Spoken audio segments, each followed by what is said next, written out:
रामलीला। अक्टूबर का महीना है। मालवी गेहूं खेतों में खड़ा है।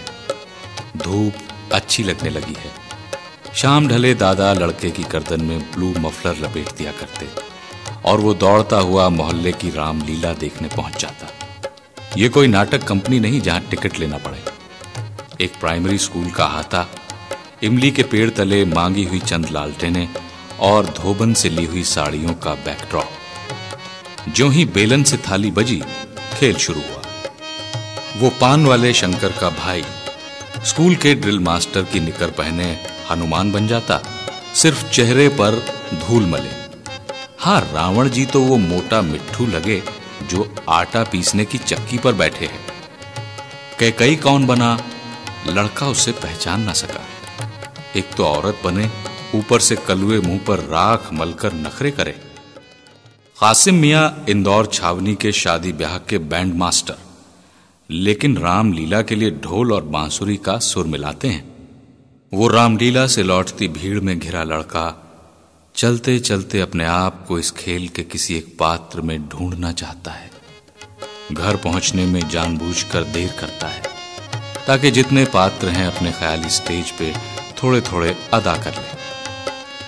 मगर आज वही रामलीला जब दिल्ली के जगमगाते स्टेज पे देखता है तो घर लौटते वक्त उसे शंकर पान वाले का भाई, चक्की वाला मोटा मिट्ठू और कासिम बैंड मास्टर याद आते हैं। इंदौर की रामलीला से डॉक्टर राम मनोहर लोहिया होते हुए वो लड़का कैसे वाल्मीकि और तुलसीदास तक पहुंचता है। ये जमाना है 5वें दशक के आखिरी हिस्से का। हैदराबाद के रईस पन्ना लाल पित्ती का राजभवन के पड़ोस में आलिशान मोती भवन। इनके बेटे बद्री विशाल भवन के ऊपरी हिस्से में गांव तकियों के बीच विराजमान। दोपहर के भोजन का समय, डॉक्टर राम मनोहर लोहिया जी के आगमन का वक्त।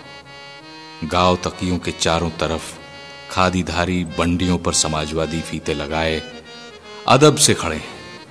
वो लड़का बद्री विशाल के कलमदान से एक कलम निकालकर इस मंजर को कलमबंद करता है। डॉक्टर लोहिया का स्केच उनके झुंझलाए खड़े बालों से शुरू होकर मिची मिची शरारती आंखें ढूंढता हुआ नथनों से बहुत नीचे होठों पर आ रुका। लोहिया जी की बाछें खिल गईं। जो ही लड़के और उसके स्केच को देखा, लड़के को जोर से बगल में भींच लिया और वो भींच बरसों ढीली नहीं पड़ी। एक शाम लोहिया जी को वो लड़का जामा मस्जिद के करीम होटल ले गया, क्योंकि उन्हें मुगलई खाना, शीरमाल वगैरह बहुत पसंद थी। लोहिया जी को जवाहरलाल नेहरू का एक पोर्ट्रेट याद आया जो लड़के ने नेहरू जी के घर जाकर किया था।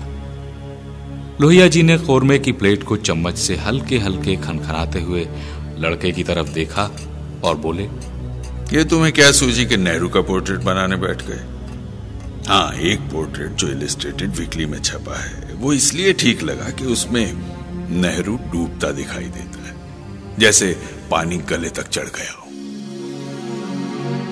लोहिया जी, लड़के ने मुस्कुराते हुए जवाब दिया, मॉडर्न आर्ट का यही तो एक मजेदार पेचीदा पहलू है कि देखने वाला अपनी मर्जी और मिजाज में तस्वीर को ढालने का हक रखता है, जबकि फोटोग्राफी की स्थिरता में कल्पना की ज्यादा गुंजाइश नहीं।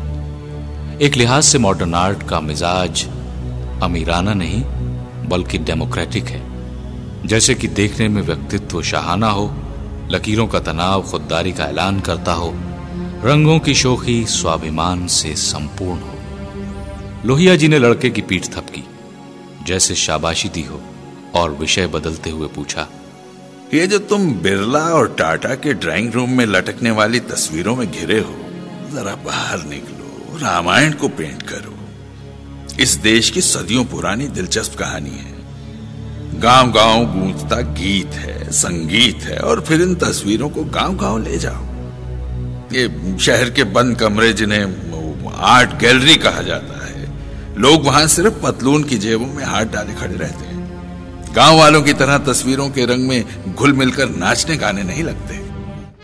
लोहिया जी की ये बात लड़के को तीर की तरह चुभी और चुभन बरसों रही। आखिर लोहिया जी की मौत के फौरन बाद उनकी याद में रंग भरे और कलम लेकर बद्री विशाल के मोती भवन को तकरीबन 150 रामायण पेंटिंग्स से भर दिया। 10 साल लगे, कोई दाम नहीं मांगा, सिर्फ लोहिया जी की जबान से निकले शब्दों का मान रखा।